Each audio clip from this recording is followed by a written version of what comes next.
नारद जी बोले कि अवश्य हो जाएगा। बोले कैसे? बोले आप यहाँ से सीधा वृंदावन निकल जाओ। तब तक उनके पुत्र जवान थे, गुजरात तक उनको युवावस्था थी, पुत्रों में खाली भक्ति जर्जर की। जैसे ही वृंदावन में पहुंचे, भक्ति तो हो गई 16 साल की। ये दोनों जो 16-16 साल के पुत्र थे हो गए 80-80 साल के। तुरंत कोमा में चले गए, अचेत। नारद जी कहते हैं कि जब भक्ति वहां पहुंची है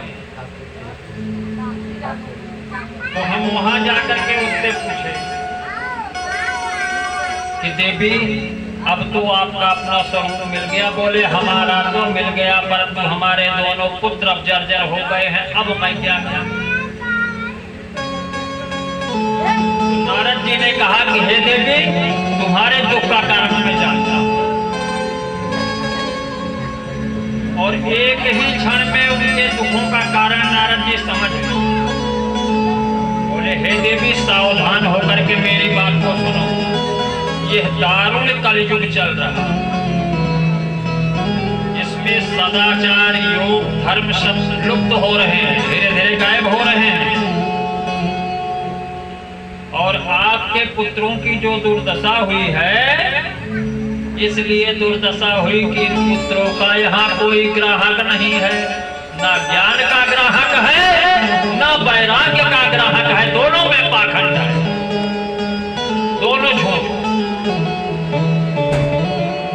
बोले लेकिन लोग दिखावा करते हैं, भक्ति उनके सिर चढ़कर नाचते हैं। तो आप चले जाइए जहां भी देखिए, जब संकीर्तन शुरू होगा, चाहे बाजा बाजे चाहे न बाजे, हमारे लोगों के यहाँ जब भागवत होला मास्टर जी, तो 2-4 जने नाचे बिना स्पेशल उबे करे। उनका लागा जैसे को सरकारी ड्यूटी लगाए हो कि जैसे महाराज कथा बोली है वैसे तो ठुमका लगाओ शुरू कर। अब 4 जने उनका देखे लगे और नची है ऐसी नाच जना जैसे उनके ऊपर माता रानी की सवारी आए, या तो घोड़ दौड़ करी है पूरे दुआरे घोड़ा जैसे, घोड़ा मती दौड़े लगे। तो बोले ज्ञान और वैराग्य का कोई ग्राहक न होने के कारण ये दोनों जर्जर हो गए। तो भक्ति ने कहा कि कथम परीक्षिता राज्ञा स्थापितो ह्याशुचिः कलिः प्रवित्तो कलो सर्ग सारः पुत्रगतो महान्। भक्ति ने कहा कि जब एक कलयुग इतना परेशान कर रहा है तो राजा परीक्षित ने इसको मार क्यों नहीं दिया उस समय, जिस समय धनुष बाण डाला? इसको छोड़ क्यों दिया? नारद जी ने कहा हे बालिके, तुमने अगर पूछा है तो मैं इसका जवाब देता हूं, ध्यान से सुनो। जिस दिन श्री कृष्ण भगवान इस धरती को छोड़कर गोलोक धाम को गए, वैकुंठ लोक में गए, दिग्विजय के समय राजा परीक्षित की दृष्टि पड़ने से कलयुग उनकी शरण में आया।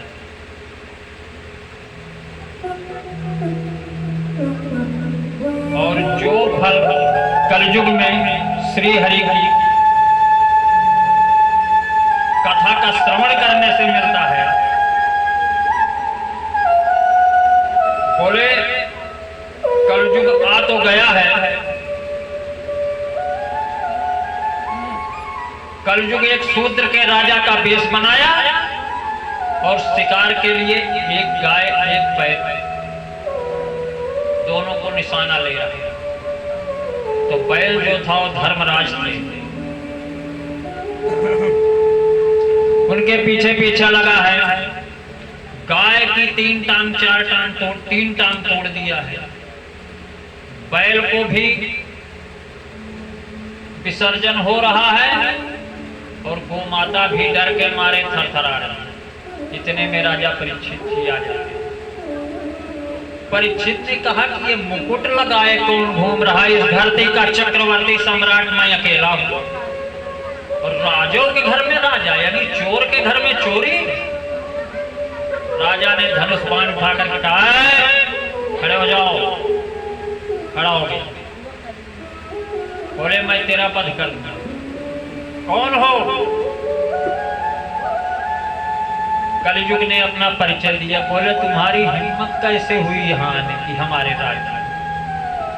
बोले महाराज आप हमारे हिम्मत की बात कर रहे हो, ये बताओ हमारे 3 भाई अपना अपना समय भोग के चले गए। सतयुग महाराज चले गए, त्रेता महाराज चले गए, द्वापर महाराज चले गए। अब मेरा नंबर है तो आप कहते हो धरती पे मत रहो, तो आखिर हम जाए तो कहाँ जाए भाई? हमारा भी समय है।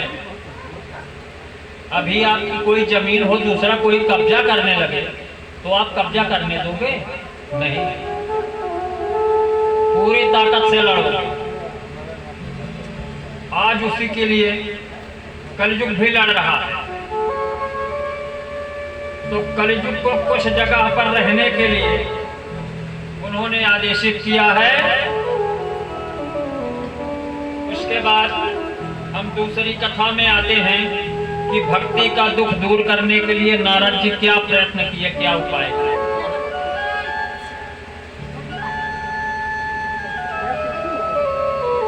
भक्ति ने कहा हे भगवान, हे नारद जी, अगर आप कोई उचित समुचित उपाय बताएं जिससे दोनों पुत्र हमारे जो जर्जरा अवस्था में बैठे हैं इस जर्जर अवस्था से मुक्त। बोले अवश्य बताएंगे।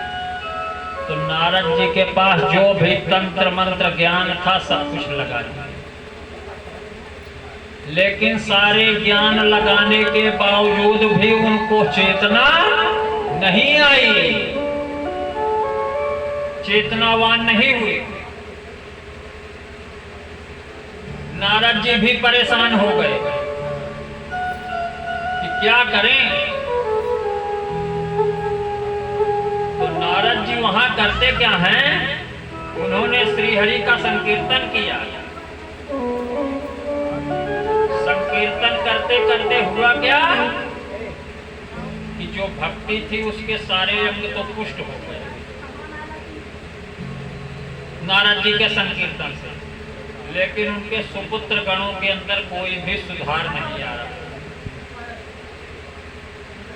भक्ति ने कहा भी कि अहो नारद धन्योषि प्रीतिष्टे मयि निश्चला ना कदाचित् मुञ्चामि चित्ते स्थास्यामि सर्वदा।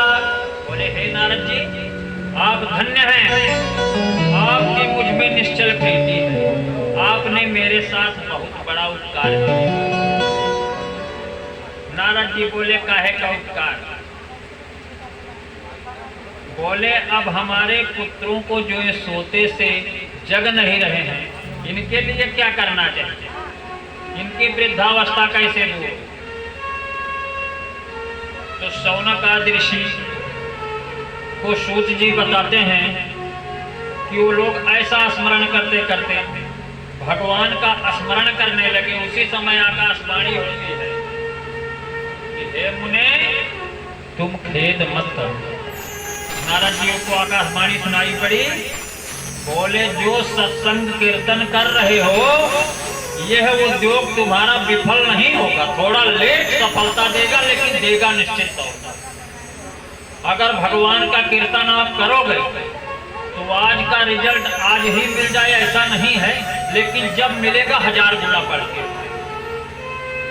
कीर्तन में पंडित जी 3 शब्द होते हैं कि ता होता है, उसके ऊपर रा की मात्रा लगी है और पीछे से ना। अगर आप कीर्तन करोगे तो करोगे, नहीं तो भगवान आपके साथ क्या करेंगे वो भी समझ लो। इसका उल्टा करो, पहले ना फिर ता उड़ने वाला रा और फिर की, तो हो जाएगा नर्तकी, जिसको कहते हैं नचनिया। फिर आपको नचा के छोड़ देंगे। तो माया बस रहा भुलाना, फिर इसी में आप डूबते रहोगे। कोई आपका पार करने वाला नहीं मिलेगा। आकाशवाणी को सब लोगों ने सुना और नारद जी को तो बड़ा विस्मय हुआ। नारद जी कहने लगे कि आकाशवाणी में भी गुप्त बात कही गई है। वो कौन सा साधन बताया गया जिससे सारे कार्य सिद्ध हो जाए? सूत जी ने कहा कि जब ज्ञान वैराग्य को छोड़कर नारद मुनि वहां से चल पड़े तो प्रत्येक तीर्थों में, प्रत्येक आश्रमों में जाकर जो भी ज्ञानी विज्ञानी महारथी थे सबसे पूछते कि भैया ज्ञान और वैराग्य का संकट कैसे दूर? सबसे उपाय पूछा जाता था लेकिन कोई उपाय बताया नहीं गया। नारद जी को बड़ी चिंता हुई। वो बदरी वन में आए और ज्ञान वैराग्य को जगाने के लिए उन्होंने सोचा कि मैं तपस्या करूंगा। लेकिन ये लॉन्ग प्रोसेस वाला काम था मास्टर जी कि भाई तपस्या 1500 वर्ष करते, जब तपस्या अगर आपकी सफल रहती तब आकाशवाणी होती और नहीं सफल होती तो उससे भी हाथ धो लेते, तब जाके वहां उद्योग करते। तो बोले ये काम ठीक नहीं है। लेकिन उसी समय पर करोड़ों सूर्य के समान चमकते सितारे जैसे सनक सनंदन सनातन सनत कुमार चारों भाई 5 वर्ष के बालक वहां पर उपस्थित हो जाते हैं। नारद जी ने कहा कि हे महात्माओं, इस समय बड़े भाग्य से आप यहाँ आए, हम धन्य हो गए आपके आगमन से। बोले क्यों? बोले हम ऐसे ऐसे टेंशन में, ऐसे ऐसे चिंताओं में दुखी हैं। तो सनक सनंदन सनातन सनत कुमार जी ने कहा चला दिखावा। आके पहुंचे। सनकादि ने कहा कि हे देव ऋषि, आप चिंता ना करें, मन में प्रसन्नता ले आइए और निश्चित रूप से मैं बताता हूं कि इनका दुख दूर होगा। बोले कैसे दुख दूर होगा, यही तो हमारी समझ में नहीं आ रहा। बोले इस दुख को दूर करने का एकमात्र साधन है श्रीमद् भागवत पाठ का पारायण और कथा का श्रवण। बोलिए भागवत भागवत भगवान महाराज के। बोले अगर श्रीमद् भागवत का पाठ हो जाए तो इनकी चेतना वापस आ सकती है। नारद जी बोले कथा तो ठीक कहा, बता दिया उपाय, लेकिन उपाय बताने से मास्टर जी कुछ नहीं। बहुत बड़े डॉक्टर के लग के जा और लंबा लंबा पर्चा लिख दें कि जाई है यह दवाई ले लिया, और ये करना बताओ कि दवाई कहाँ मिली, तो फिर उनके लिखे कौन फायदा भाई, इनके लिखवाए कौन फायदा। अगली कथा में आता है कि भक्ति के कष्ट की निवृत्ति होती है। नारद जी कहते हैं कि प्रयत्न करके मैं प्रयत्न पूर्वक ज्ञान यज्ञ करूंगा। इस सप्ताह यज्ञ को ज्ञान यज्ञ भी कहते हैं। इसका सही नाम है श्रीमद् भागवत सप्ताह ज्ञान यज्ञ। इसके श्रवण करने से ज्ञान हो जाता है और जिसको जिसको मिला है ज्ञान ही तो मिला है। राजा परीक्षित को श्राप मिला था, तो श्राप के समय में उनके सामने तो यही स्थिति बनी कि आज के 7वें दिन तुमको तक्षक नाग डस लेगा। तो राजा परीक्षित ने सोचा कि 7 दिन में मेरा उद्धार कैसे हो, यह ज्ञान नहीं प्राप्त हो रहा। भागते हुए जाते हैं बड़े बड़े ऋषियों के पास, बड़े बड़े देवताओं के, सबने हाथ खड़े करे। कोई महात्मा बताता कि 2000 वर्ष तक तपस्या करो तब आपकी मुक्ति होगी। कोई कहता 300 वर्ष तपस्या करो तब आपकी मुक्ति होती। कोई कहता इतने 1000 महामृत्युंजय का जप करवा लो, इतनी गायत्री जपवा लो, इतने गणेश मंत्र का जप करवा लो। बोले भैया ये सब लॉन्ग प्रोसेस का रास्ता आप लोग बता रहे हैं, हमारे पास गिने गिनाए दिन हैं, टोटल 7। ये 7 दिन में किसी से उपाय हो सकता है तो बताओ। सारे लोग बोले हमसे तो नहीं हो पाएगा, लेकिन एक जन हो जाए, आ जाए तो काम हो सकता है। बोले कौन? बोले सुखदेव मुनि। इतना कह ही रहे थे कि सुखदेव मुनि वहीं पर प्रकट हो गए। बोलिए सुखदेव महाराज के। जिस गद्दी पर आज हम बैठे हैं ये उन्हीं की गद्दी। मैं उनको साष्टांग प्रणाम करता हूँ सुखदेव मुनि। सुखदेव मुनि जब पहुंचते हैं तो राजा परीक्षित कौन होने? बोला क्यों आपको इतना दुख है राजन? बोले महाराज हमारे पास टाइम है कम, उद्धार होने का रास्ता चाहिए, ज्ञान चाहिए। तो बोले ज्ञान भी मिल जाएगा, उद्धार भी हो जाए। कहन कैसे? कहन हम करा देंगे। कहन आप करा दोगे? बोले हाँ। बोले महाराज लेकिन टाइम 7 दिन कहो। बोले 7 दिन का ज्यादा समय लेके बेटा घूम रहे हो तुम। राजा परीक्षित को बोले कि तुम 7 दिन का तो बहुत ज्यादा समय लेके घूम रहे हो। बोले तो? बोले हम तो 7 मिनट में करवा देंगे तुम्हारा। और मिनट भी छोड़ो, 7 सेकंड में तुम्हारा उद्धार कर देंगे, ज्ञान भर देंगे। और सेकंड भी छोड़ो। बोले 7 क्षण लव निमेष ऐसे ऐसे आप 7 बार झपका दो, उतनी देर में आपका उद्धार करवा। अब राजा परीक्षित को हार्ट अटैक होते होते बचा मास्टर कि सब कहत रहे, को बतावत रहा कि 1000 वर्ष तक तपस्या करा, किसी ने बताया 18 लाख महामृत्युंजय जपो। ये कह रहे हैं 7 बार आंख झपकाने से ही काम हो जाए। तो बोले कहो महाराज। बोले हाँ। बोले आपके अंदर कौन सा सुरखाब के पैर निकले हैं, पंख निकले हैं जो आप 7 क्षण में उद्धार करवा दोगे? सुखदेव जी ने कहा हमको नहीं पहचानते हो क्या? बोले नहीं। आप अपना परिचय खुद ही दे दें तो बढ़िया। तो ऐसे अपना परिचय पंडित जी स्वयं से नहीं देना चाहिए। अगर आपके अंदर कोई क्षमता है तो आपका गुणगान कोई और करे। लेकिन आज सुखदेव जी स्वतः परिचय दे रहे। बोले ही बतावा विष्णु भगवान के जाना ला?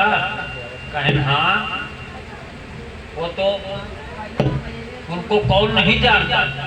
बोले वो चाहे तो आपका उद्धार कितनी देर में कर दे। बोले 7 बार आंख झपका दे। बोले अच्छा इतना ज्ञान तो आपको है। हम तो जान रहे थे कि एकदम मूर्ख हो, लेकिन एकदम मूर्ख नहीं हो, थोड़ा मोड़ा ज्ञान है। बोले उनकी नाभि से कमल की उत्पत्ति हुई थी, ये भी आपको पता होगा। बोले हाँ। बोले वो कमल चाहे तो आपका कितनी देर में उद्धार कर सकता है? बोले वो भी आंख झपका के कर सकता है। बोले उस कमल से ब्रह्मा जी उत्पन्न हुए, भी आपको पता होगा। बोले हाँ। बोले ब्रह्मा जी चाहे तो आपका उद्धार कितनी देर में करने? बोले पलक झपकते ही। बोले ब्रह्मा जी से वेद व्यास जी पैदा हुए, वो चाहे तो आपका उद्धार कितनी देर में कर सकते हैं? बोले पलक झपकते ही। बोले महामूर्ख राजन, उन्हीं विष्णु जी की 5वीं पीढ़ी में आज स्वयं तेरे सामने खड़ा हूं। मैं भी चाहूंगा तो तेरा उद्धार 7 क्षण में कर सकता। इतना आत्मविश्वास भर दिया उसके।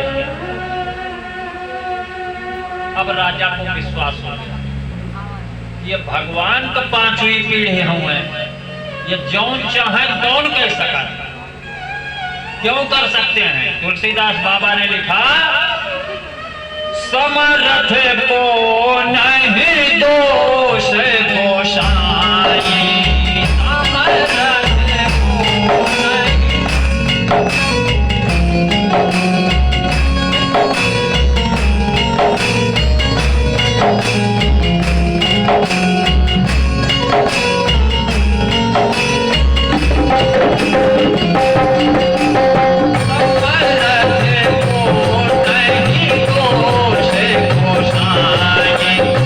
Amen.